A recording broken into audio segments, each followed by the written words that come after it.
أعوذ بالله من الشيطان الرجيم بسم الله الرحمن الرحيم سورة الانفال آیت نمبر 16 ومن يولهم يومئذ دبره إلا متحرفا لقتال أو متحيزا إلى فئة فقد باء بغضب من الله ومأواه جهنم وبئس المصير۔ ترجمہ، اور اگر کوئی شخص کسی جنگی چال کی وجہ سے ایسا کر رہا ہو یا اپنی کسی جماعت سے جا ملنا چاہتا ہو، اس کی بات تو اور ہے، مگر اس کے سوا جو شخص ایسے دن اپنی پیٹھ پھیرے گا تو وہ اللہ کی طرف سے غضب لے کر لوٹے گا اور اس کا ٹھکانہ جہنم ہوگا اور وہ بہت برا ٹھکانہ ہے۔ تفسیر۔ یہاں دشمن کے مقابلے سے پیٹھ پھیرنے کو ہر حالت میں ناجائز قرار دیا گیا ہے، چاہے دشمن کی تعداد کتنی زیادہ ہو، اور جنگ بدر کے وقت صورتحال یہی تھی۔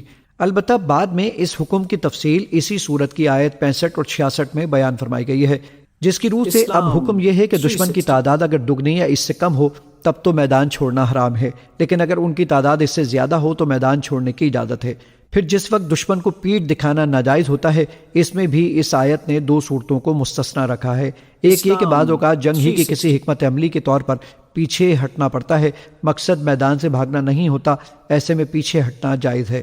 دوسری صورت یہ ہے کہ پیچھے ہٹ کر اپنی فوج کے پاس جانا، اس سے مقصود ہو کہ ان کی مدد لے کر دوبارہ حملہ کیا جائے، یہ صورت بھی جائز ہے۔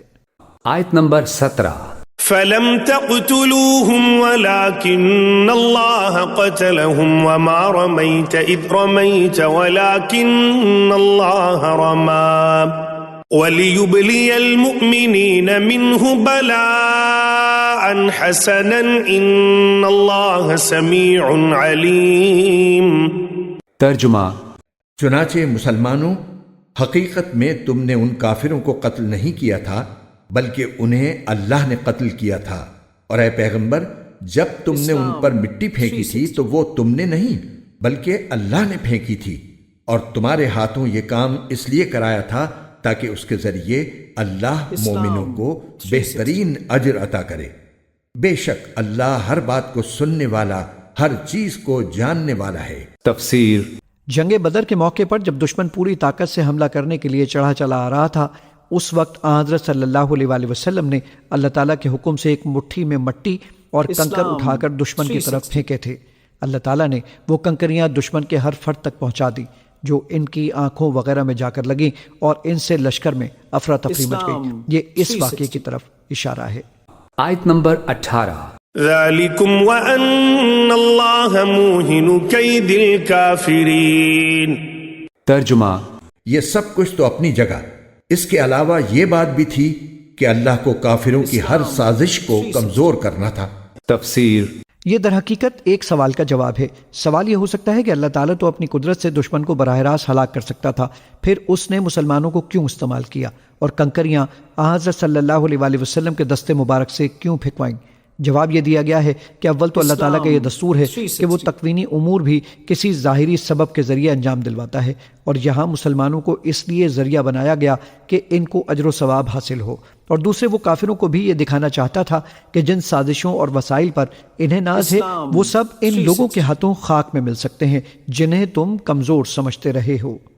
آیت نمبر 19 ان تستفتحوا فقد جاءكم الفتح وان تنتهوا فهو خير لكم وان تعودوا نعد ولن تغني عنكم فئتكم شيئا ولو كثرت وان الله مع المؤمنين۔ ترجمہ۔ اے کافرو، اگر تم فیصلہ چاہتے تھے تو لو، اب فیصلہ تمہارے سامنے آ گیا۔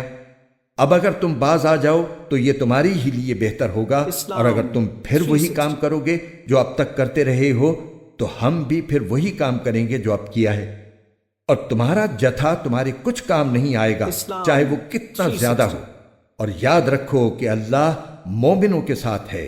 تفسیر۔ فیصلہ تمہارے سامنے آ گیا، مکہ سے روانہ ہوتے وقت مشرکین نے کعبے کے پردے پکڑ کر دعا مانگی تھی کہ خدایا دونوں گروہوں میں سے جو بہتر ہے اس کو فتح عطا کر، اور ابو جہل نے خاص طور پر کہا تھا کہ خدایا ہم میں سے جو برسر حق ہو اسے فتح دے اور جو برسر ظلم ہو اسے رسوا کر دے۔ چنانچہ اللہ تعالیٰ نے ان کی منہ مانگی دعائیں حرف بحرف پوری کر دیں اور فیصلہ کر کے بتا دیا کہ دونوں میں سے کون اچھا اور برسر حق ہے۔ آیت نمبر 20۔ يا أيها الذين آمنوا أطيعوا الله ورسوله ولا تولوا عنه وأنتم تسمعون۔ ترجمہ، اے ایمان والو، اللہ اور اس کے رسول کی تابعداری کرو اور اس تابعداری سے منہ نہ موڑو جبکہ تم اللہ اور رسول کے احکام سن رہے ہو۔ تفسیر۔ یا ایھا الذین آمنوا، اب یہ جو رکوع آ رہا ہے تیسرا، یہ بہت ہی جامع، بہت اہم ہے۔ اس میں سے دو جو تین آیتوں کے گروپ ہیں وہ تو خاص طور پر ہماری توجہ کے اور مسلمانوں نے پاکستان کی توجہ کے لیے بڑے اہم ہیں۔ یا ایھا الذین آمنوا اطیعوا اللہ ورسولہ ولا تولوا عنہ وانتم تسمعون، اہل ایمان اللہ اور اس کے رسول کی اطاعت کرو اور نہ منہ موڑو اس سے جبکہ تم سن رہے ہو۔ یعنی جب اللہ کے رسول نے کہا تھا کہ چلو بدر کی طرف، تو تمہاری یہ رد و قضا اور یہ پاؤں پیٹنا جس کو کہتے ہیں، یہ مختلف الفاظ اس کے لیے محاوروں میں آتے ہیں، تو یہ جو تم کر رہے تھے کیوں کر رہے تھے؟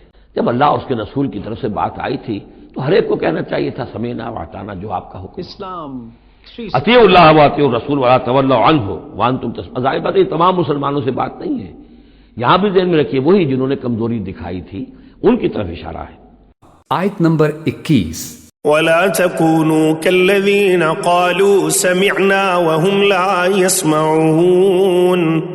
ترجمہ، اور ان لوگوں کی طرح نہ ہو جانا جو کہتے تو ہیں کہ ہم نے سن لیا مگر وہ حقیقت میں سنتے نہیں ہیں۔ تفسیر۔ یہاں سننے سے مراد وہ سننا ہے جو ماننے اور قبول کرنے کے معنی میں ہوتا ہے۔ اشارہ ان منافقین کی طرف ہے جو ایمان کا اقرار تو کرتے تھے مگر احکام کی اطاعت سے منہ موڑ جاتے تھے۔ آیت نمبر 22۔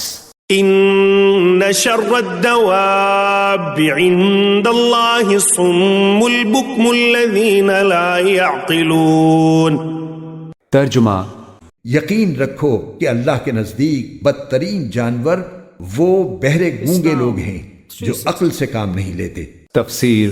پچھلی آیت میں سننے سے مراد سمجھنا ہے، اور مطلب یہ ہے کہ کافر لوگ کانوں سے تو سننے کا دعویٰ کرتے ہیں مگر سمجھنے کی کوشش نہیں کرتے۔ اس لحاظ سے وہ جانوروں سے بھی بدتر ہیں، کیونکہ بے زبان جانور اگر کسی کی بات کو نہ سمجھیں تو اتنی بری بات نہیں ہے، ان میں یہ صلاحیت پیدا ہی نہیں کی گئی اور نہ ان سے یہ مطالبہ ہے، لیکن انسانوں میں تو سمجھنے کی صلاحیت پیدا کی گئی ہے اور ان سے یہ مطالبہ بھی ہے کہ وہ سوچ سمجھ کر کوئی راستہ اپنائیں۔ اگر وہ سمجھنے کی کوشش نہ کریں تو جانوروں سے بھی بدتر ہیں۔ آیت نمبر 23۔ ولو علم اللہ فیہم خیرا لاسمعہم ولو اسمعہم لتولوا وہم معرضون۔ ترجمہ، اور اگر اللہ کے علم میں ان کے اندر کوئی بھلائی ہوتی تو وہ ان کو سننے کی توفیق دے دیتا، لیکن اب جب کہ ان میں بھلائی نہیں ہے، اگر ان کو سننے کی توفیق دے بھی دے تو وہ منہ موڑ کر بھاگ جائیں گے۔ تفسیر۔ بھلائی سے یہاں مراد حق کی طلب اور جستجو ہے، اور جیسا کہ پہلے عرض کیا گیا سننے سے مراد سمجھنا ہے۔ اس طرح اس آیت میں یہ اہم نقطہ واضح کیا گیا ہے کہ اللہ تعالیٰ حق کو سمجھنے اور اس پر عمل کرنے کی توفیق اس کو دیتا ہے جس کے دل میں حق کی طلب ہو۔ اگر کسی میں حق کی طلب ہی نہ ہو اور وہ غفلت کی حالت میں اس طرح زندگی گزار رہا ہو کہ بس جو کچھ میں کر رہا ہوں ٹھیک کر رہا ہوں اور مجھے کسی سے کچھ سیکھنے کی ضرورت نہیں ہے، تو اول تو وہ حق بات کو سمجھنے ہی سے محروم رہتا ہے، اور اگر سمجھ بھی جائے تو اس کا نوٹس ہی نہیں لیتا اور حق سے بدستور منہ موڑے رہتا ہے۔